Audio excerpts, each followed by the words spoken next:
Bonjour. Alors aujourd'hui, on va traiter de la question que j'ai évoquée hier, et qui est la question importante. KDP Select ou pas? Alors, en fait, la réponse, elle est un peu normande, c'est peut-être ben que oui, peut-être ben que non. Parce que ça dépend énormément de vous et de ce que vous faites avec le Kindle et avec KDP Select. Je m'explique.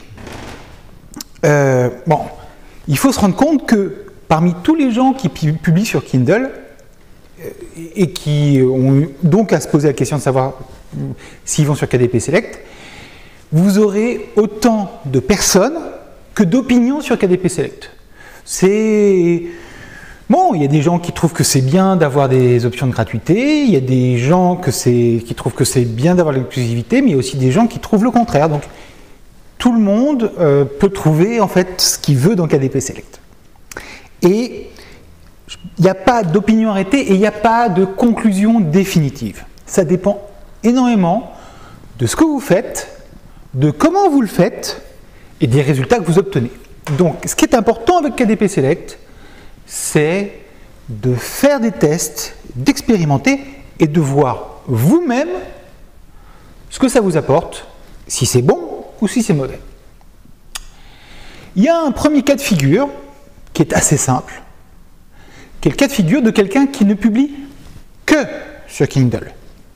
Dans les faits, cette personne-là accorde déjà une exclusivité à Amazon Kindle, donc pourquoi ne pas profiter complètement de l'exclusivité en inscrivant chacun des titres sur KDP Select pour pouvoir bénéficier des quelques jours de gratuité, pour pouvoir bénéficier de la bibliothèque de prêt KOLL, qui vous rapporte de l'argent, hein, c'est important, pour pouvoir bénéficier du système avec les prix qui changent. Toutes ces choses-là qui peuvent être très bien si vous ne publiez que sur Kindle. Maintenant, est-ce que c'est une bonne idée de ne publier que sur Kindle? Mon opinion là-dessus est connue. Mon opinion est que, non, il vaut mieux être sur toutes les plateformes et être même capable de vendre soi-même ses e-books. Ce qui compte, c'est d'avoir le maximum de lecteurs. Dans ce cas de figure, est-ce que vous avez encore intérêt à apporter l'exclusivité de votre ouvrage, de votre titre, à Amazon? Alors, il y a plusieurs expériences qui peuvent être faites et je vous dis à nouveau, ce qui est important, c'est de voir comment ça marche pour vous. Ce qu'il faut voir qu'avec Kindle Direct Publishing Select, KDP Select, le principal avantage de KDP Select, c'est la gratuité. C'est une gratuité pendant 5 jours, vous avez une période d'exclusivité de 90 jours et pendant ces 90 jours, vous pouvez placer 5 jours de gratuité. Si vous placez ces 5 jours de gratuité et que vous n'en tirez pas complètement parti, à quoi ça sert? C'est-à-dire, il faut déjà vous poser la question de savoir à quoi servent ces jours de gratuité. Est-ce qu'ils servent pour vous à apporter plus de visibilité à votre titre, à obtenir des commentaires, ou simplement à donner le livre au maximum de personnes? Il faut savoir aussi, pour vous, comment vous allez faire le relais de cette gratuité. Parce que si vous vous limitez uniquement à Amazon, vous allez avoir plus de téléchargements quand votre livre est en gratuité, mais ça ne va pas complètement faire exploser le volume des téléchargements. Si vous voulez vraiment avoir plus de téléchargements, il faut que vous relayiez cette opération à l'intérieur d'Amazon Kindle avec une autre opération de communication vis-à-vis d'un certain nombre de personnes, soit vos relations, votre famille, votre groupe d'auto-éditeurs et surtout des lecteurs. Ensuite, cette question de la gratuité, elle est intéressante si vous avez plusieurs ouvrages. La stratégie qui fonctionne le mieux pour un auteur auto-édité ou un éditeur indépendant, c'est d'avoir des produits d'acquisition, des livres qui vont permettre de faire découvrir l'auteur ou l'édition, la maison d'édition au lecteur, et ensuite s'appuyer là-dessus pour vendre d'autres livres à ces personnes-là. Si vous avez un seul livre, ce genre d'opération ne sera pas possible, puisque, évidemment, vous n'avez qu'un seul livre à faire découvrir. Donc, à ce moment-là, c'est moins intéressant. Et donc, dans ce cas-là, l'opération de gratuité pendant 5 jours de votre livre sur Kindle, ça va juste vous apporter des téléchargements gratuits. Et ça ne vous apportera pas plus de ventes.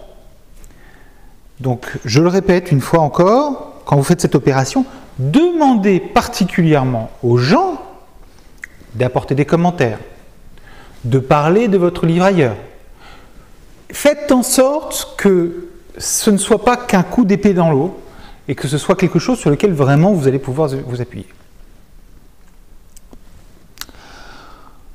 Si vous êtes dans une situation où vous avez plusieurs livres édités, plusieurs livres du même auteur, et que ce qui est intéressant pour vous, c'est de créer un entonnoir.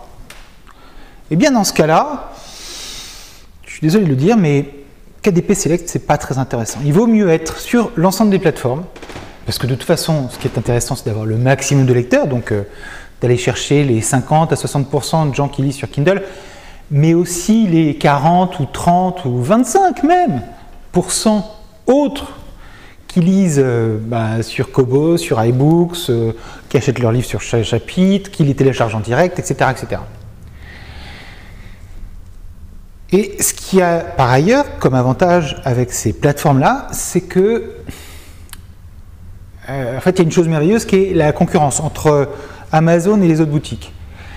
Si Amazon se rend compte que sur les autres boutiques, sur les autres plateformes, vous mettez votre livre en gratuité, au bout de 24 heures, ou après que vous l'auriez signalé par un email dans le support KDP, eh bien, ils vont baisser le prix de votre livre chez Amazon aussi au même niveau.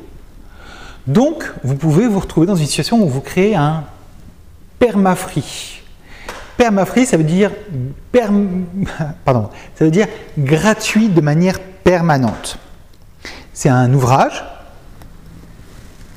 qui sert à faire découvrir un auteur, un héros, un environnement, une série au lecteur et à lui donner envie de lire d'autres choses.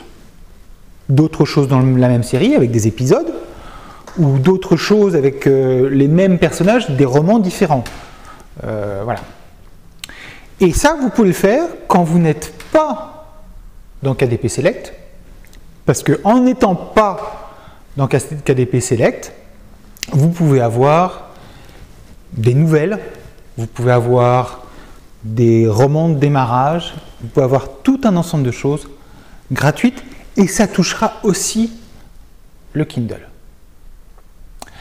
Voilà. Alors c'était un petit peu touffu, j'en suis désolé. On en reparlera peut-être plus tard.